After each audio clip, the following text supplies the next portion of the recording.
Hi hello friends, എല്ലാ കൂട്ടുകാർക്കും പത്തനംതിട്ട സീരിയലിലെ പുതിയൊരു റിവ്യൂയിലേക്ക് എല്ലാ കൂട്ടുകാർക്കും സ്വാഗതം.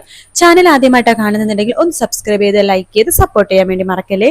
അനിയുടെയും അനാമികയുടെയും വിവാഹ മോചനത്തിന്റെ കഥയാണ് നമുക്ക് നാളെ കാണാൻ വേണ്ടി പോകുന്നത് കേട്ടോ. അങ്ങനെ അനിക്കാണെങ്കിൽ ഒട്ടും കോൺഫിഡൻസ് ഇല്ല.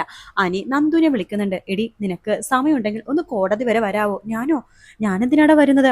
എടി, നീ ഉണ്ടെങ്കിൽ എനിക്കൊരു ധൈര്യമാണ്. എനിക്ക് ഉറപ്പാടി നവീൻ എന്നെ ചതിക്കും. നീ അങ്ങനെ വിചാരിക്കലേടാ. നവീനേട്ട നിന്റെ മുഖം മാത്രമല്ലോ, കുടുംബത്തിലെ എല്ലാവരുടെയും മുഖം ആലോചിച്ചിട്ട് അങ്ങനെ ചതിക്കുമെന്നൊന്നും എനിക്ക് തോന്നണില്ല. പക്ഷെ എനിക്കിപ്പോ നല്ല ഉറപ്പനടി, എന്നെ അവൻ ചതിക്കും, ഉറപ്പാണ് എന്ന് പറയണം. നമുക്ക് കാര്യങ്ങൾ പോസിറ്റീവായിട്ട് വിചാരിക്കാടാ എന്ന് പറയണം. എടി, അതാ ഞാൻ എന്നോട് പറഞ്ഞ, നിനക്കൊന്ന് വരാൻ പറ്റുമോ? എനിക്ക് നിന്നെ കാണുകയാണെങ്കിൽ ഒരു സമാധാനം കിട്ടും.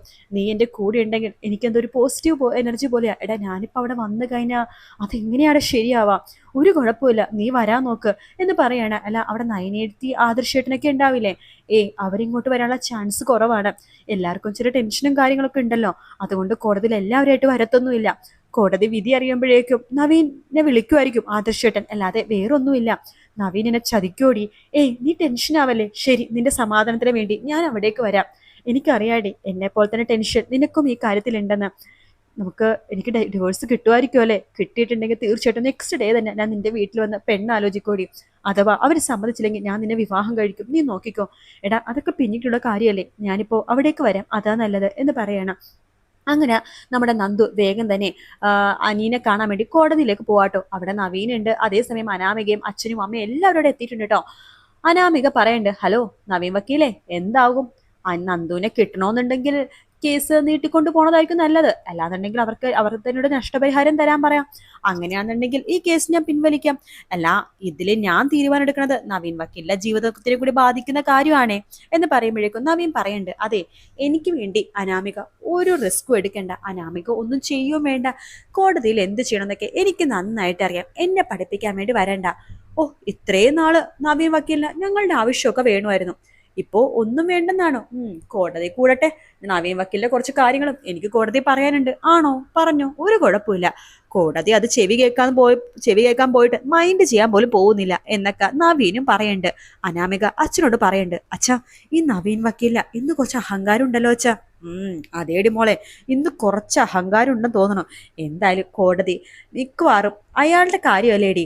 അതുകൊണ്ട് അയാൾ എന്തായാലും കേസ് നീട്ടാൻ വേണ്ടി, അല്ലെങ്കിൽ ഈ കേസ് വീണ്ടും വീണ്ടും വിചാരണ ചെയ്യാൻ വേണ്ടി തന്നെ കോടതിയിലെ വലിയ കാര്യമായിട്ടുള്ള ശ്രമമൊന്നും അയാളുടെ ഭാഗത്തുനിന്ന് ഉണ്ടാവില്ലെന്നാണ് എനിക്ക് തോന്നണത്. എങ്കിലല്ലേ നന്ദുവിന് വിവാഹം കഴിക്കാൻ പറ്റുമോ? ഞാൻ കുറച്ച് കാര്യങ്ങളൊക്കെ അറിഞ്ഞടി മോളെ. അയാളെ നന്ദുവിന്റെ വീട്ടിൽ പോയി പെണ്ണാലോചിച്ചുകൊണ്ടിരിക്കുകയാണ്. നന്ദു അനിയും തമ്മിലുള്ള വിവാഹം ഒരിക്കലും നടക്കാതിരിക്കാനായിട്ട് എന്തൊക്കെ ചെയ്യാമോ അതൊക്കെ ആ നവീൻ വക്കീൽ ചെയ്തിരിക്കും.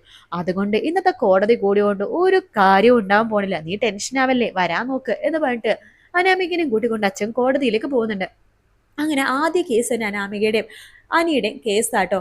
അങ്ങനെ ജഡ്ജി ചോദിക്കേണ്ടത്, നിങ്ങൾക്ക് രണ്ടുപേർക്കും ഒരുമിച്ച് ജീവിക്കാൻ പറ്റില്ലെന്ന് ഉറപ്പ് തന്നെയല്ലേ? ഉറപ്പ് തന്നെയാണെന്ന് രണ്ടുപേരും ഒരുമിച്ച് പറയണം. ശേഷം നവീൻ വരുന്നുണ്ട്. യുവർ ഓണർ, ഇന്ന് എന്തായാലും ഈ കേസിന്റെ വിധി വരണമെന്നാണ് ഞങ്ങളുടെ ആഗ്രഹം. അനാമികയെ പോലുള്ള പിശാചിന്റെ കയ്യിൽ നിന്ന് അനീനെ രക്ഷപ്പെടുത്തിയേ പറ്റൂ. അതെ, വാക്കുകളൊക്കെ സൂക്ഷിച്ചു സംസാരിക്കണം എന്ന് അനാമികയുടെ വക്കീൽ പറയുമ്പോൾ, വാക്കുകളൊക്കെ ഞാൻ സൂക്ഷിച്ചും കണ്ടൊക്കെ തന്നെയാണ് സംസാരിക്കുന്നത്. അനാമികനെ പോലത്തെ പെണ്ണിനെ വിളിക്കാൻ പറ്റിയ പേര് തന്നെയാണത്. ഇവര് ചെയ്ത തെറ്റുകൾ എന്തൊക്കെയാണെന്ന് ഞാൻ കോടതി മുമ്പിൽ ഹാജരാക്കാൻ പോവാണ്. തെളിവടക്കം, CCTV തെളിവടക്കം.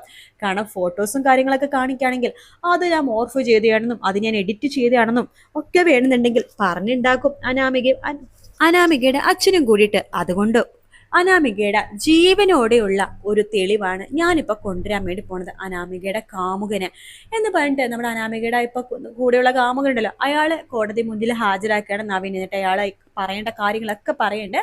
അനാമിക അനിയനെ വിവാഹം കഴിച്ചു കഴിഞ്ഞാൽ പണത്തിനും സ്വർണത്തിനും വേണ്ടിയിട്ടായിരുന്നു. ഇപ്പൊ ഈ കൊടുത്തിരിക്കുന്നത് കേസ് പോലും കള്ളക്കേസാണ്. ഇവൾക്ക് ഞാൻ മാത്രമല്ല പല ആണുങ്ങളുമായിട്ട് ബന്ധമുണ്ടായിരുന്നു. അനീന മാക്സിമം ഉപദ്രവിക്കാൻ പറ്റുന്ന അത്ര ഉപദ്രവിച്ചിട്ടുണ്ട്. അനിയായിട്ടുള്ള വിവാഹം കഴിഞ്ഞപ്പോൾ ഇവൾക്ക് പല ആണുങ്ങളായിട്ട് റിലേഷൻ ഉണ്ടായിരുന്നു. അതിനു മുമ്പും അങ്ങനെ തന്നെയാണ്. ഇവർ കള്ളം പറഞ്ഞിട്ടാണ് അനീനെ വിവാഹം കഴിച്ചത് എന്നുള്ള കാര്യങ്ങളൊക്കെ ആ കാമുകന്റെ വായിൽ തന്നെ കേൾക്കാണ്. അനാമികക്ക് തൊലി ഉരിഞ്ഞു പോകട്ടോ. കാരണം ആ കാമുകനെ മനസ്സിലായി അനാമികയുടെ കയ്യിൽ ഒരു കുന്തവും കിട്ടാൻ പോണില്ലെന്ന്.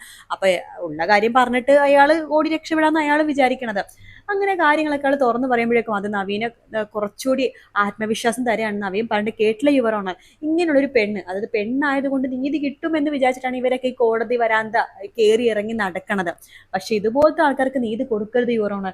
ഇവിടെ മാക്സിമം മറ്റുള്ളവർ ഊറ്റാൻ വേണ്ടി പണക്കാർ വീട്ടിലെ പയ്യനെ വിവാഹം കഴിച്ച് എന്നിട്ട് അവന്റെ വീട്ടിലെ പണവും സ്വർണവും ഒക്കെ അടിച്ചു മാറ്റാൻ വേണ്ടിയിട്ടാണ് ഇവര് അവിടെ കൂടണത്. അപ്പൊ അനാമികയുടെ സ്വഭാവം ഇതിലൂടെ മനസ്സിലാക്കാൻ പറ്റുമെന്ന് വിചാരിക്കുന്നു. അത് മാത്രമല്ല, അനാമിക അനിയുടെ കുടുംബത്തിൽ കയറി പറ്റിയിട്ട്, മൂർത്തി സാറിന്റെ കുടുംബത്തിൽ കയറി പറ്റി അവിടെ ഒരുപാട് പേര് ഉപദ്രവിക്കാനും ശാരീരികമായിട്ടും മാനസികമായിട്ടും പലതരത്തിലും അനാമിക ശല്യം ചെയ്തിട്ടുണ്ട്, ഉപദ്രവിച്ചിട്ടുണ്ട്. അതിന്റെ കാര്യങ്ങളൊക്കെ ഞാൻ കോടതി മുമ്പാകെ ഹാജരാക്കാണ് എന്ന് പറഞ്ഞ് നവീന് ഹാജരാക്കി കൊടുക്കണം. ഇതൊക്കെ കാണുമ്പോൾ എനിക്ക് സന്തോഷമാവാട്ടോ. അവസാനം കോടതി ആ ഒരു തീരുമാനത്തിൽ എത്താണ്. അനാമികയുടെ ഭാഗത്ത് ഒരു ന്യായവും ഇല്ല. ഈ കേസിൽ ന്യായം കിട്ടേണ്ടത് അനിക്കാണ്. അതുകൊണ്ട് തന്നെ ഈ വിവാഹബന്ധം ഈ കോടതി വേർപിരിച്ച് തരുവാണ്. ഇനി അനാമികയുടെ വഴി, അനിക്ക് അനിയുടെ വഴി. നിങ്ങൾ രണ്ടുപേരും ഇപ്പൊ രണ്ട് വ്യക്തികളാണ് എന്ന് കോടതി പറയാണ്. അങ്ങനെ അനാമിക ആകെ നാണം കെട്ടു പോവാട്ടോ. കോടതി കഴിയുമ്പോൾ തന്നെ അനി വേഗം നവീനെ കെട്ടിപ്പിടിക്കുകയാണ്. നവീൻ പറയണ്ടേ, നീ എന്താ പേടിച്ചു പോയോ, ഞാൻ നിന്നെ ചതിക്കോന്ന്? ഏയ് ഇല്ലടാ, എനിക്ക് ചെറിയൊരു ടെൻഷൻ ഉണ്ടായിരുന്നു. ഞാൻ നിന്റെ കൂട്ടുകാരനല്ലേടാ എന്നിങ്ങനെ പറയാണ്. അതെ, പുറത്ത് അനാമിക ഉണ്ടാവും, രണ്ട് ഡയലോഗും കൂടെ അടിച്ചോ എന്ന് പറയാണ്. അങ്ങനെ അനാമികയുടെ അടുത്ത് പോയിട്ട് രണ്ട് വർത്താനം പറയണ്ടേ. എടി, സത്യം എന്തായാലും ജയിക്കും. ഈ കോടതി എന്ന് വെച്ചാൽ നീ എന്താ വിചാരിച്ചത്? നിന്നെ പോലത്തെ ഉടായ്പുകാരൊക്കെ അങ്ങോട്ട് പുഷ്പം പോലെ പൈസ അടിച്ചു മാറ്റി കൊണ്ടുപോകാൻ പറ്റുന്നത്? ഇത് നീതിക്കും ന്യായത്തിനും വേണ്ടി നടക്കുന്ന ആൾക്കാരാണ് ഇവിടെ ഉള്ളത്, അല്ലാതെ നിന്നെപ്പോലുള്ള ആൾക്കാരല്ല എന്നൊക്കെ പറഞ്ഞിട്ട് അനി രണ്ട് ഡയലോഗ് ഒക്കെ പറയണ്ട. അനാമിക നാണം കിട്ടും അവിടെ നിന്ന് പോകുക കേട്ടോ. അതേസമയം ആദർശും അതുപോലെ തന്നെ നയനയും കൂടി നടക്കുന്നതോ ജലജയുടെയും ജാനകിയുടെയും അതുപോലെ തന്നെ അജയന്റെയും കള്ളത്തരം കണ്ടുപിടിക്കാനായിട്ട്. അങ്ങനെ അവസാനം നമ്മുടെ നയന ആ ഒരു വലിയൊരു സത്യത്തിലേക്ക് എത്താണ്. ജലജ അപ്പച്ചൊരു ഫ്രോഡാണെന്നൊക്കെ എല്ലാവർക്കും അറിയാം. പക്ഷെ അതിനേക്കാളും വലിയൊരു ഫ്രോഡാണ് ആ വീട്ടിലുള്ള രണ്ടു പേരെന്ന് മനസ്സിലാക്കാണ് നയന. വേറെ ആരുമല്ല, അത് നമ്മുടെ അജയനും അതുപോലെ തന്നെ ജാനകിയാണ്. അതെ, ഏറ്റവും വലിയ പണക്കൊതിയന്മാര്. ആ മൂർത്തിയുടെ ആ ഒരു തറവാടും ഉൾപ്പെടെ വിഴുങ്ങാൻ വേണ്ടി നിൽക്കുന്നവരാണ്. ഇത്രയും നാള് പാവത്തെ പോലെ ചെറിയച്ഛൻ ഇപ്പൊ തനി വില്ലനാകാൻ വേണ്ടി പോകാട്ടോ. നമ്മൾ നാഗേന്ദ്രനാണ് വില്ലൻ, അതുപോലെ തന്നെ നമ്മുടെ ജലജയാണ് വില്ലത്തി എന്നൊക്കെ വിചാരിച്ചില്ലേ? പക്ഷെ നേരെ തിരിച്ചാണ്. അജയനാണ് യഥാർത്ഥ വില്ലൻ, അതുപോലെ തന്നെ ജാനകിയാണ് യഥാർത്ഥ വില്ലത്തി.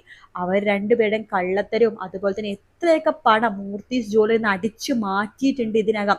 എത്രയെത്ര ഗോൾഡുകൾ നമ്മുടെ ജാനകി അടിച്ചു മാറ്റിയിട്ടുണ്ട്. അതായത് ദേവ്യാനിനെക്കാളും കുറച്ചധികം ഗോൾഡ് വേണം എന്നൊരു അത്യാഗ്രഹമാണ് ജാനകിക്ക്.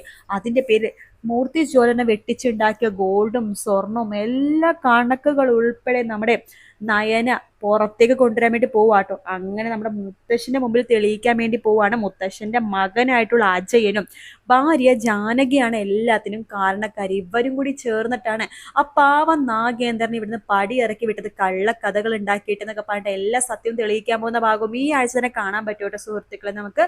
അപ്പോൾ വീഡിയോ ഇഷ്ടപ്പെടുകയാണെന്നുണ്ടെങ്കിൽ ലൈക്ക് ചെയ്യാനും അതുപോലെ തന്നെ സബ്സ്ക്രൈബ് ചെയ്യാനും കമന്റ് ചെയ്യാനും മറക്കല്ലേ. മറ്റൊരു വീഡിയോ ആയിട്ട് വീണ്ടും കാണാം. എല്ലാവർക്കും ടേക്ക് കെയർ, ബൈ ബൈ.